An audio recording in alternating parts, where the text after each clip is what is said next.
Θα έρθει η μέρα που ο κάθε δαής θα γίνει δάσκαλος. Μα γιατί το λέτε τούτο? Έκαστος θα έχει τι να διδάξει και ουδέν να μάθει.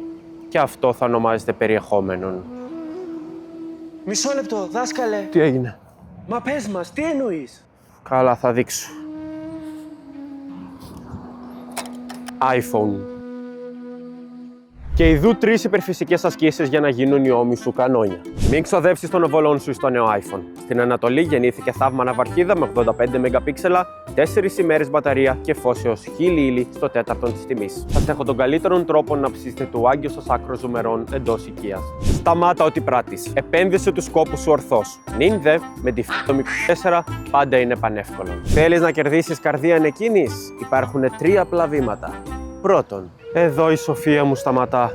Αλλά μην ανησυχείτε, η εποχή των δασκάλων έρχεται.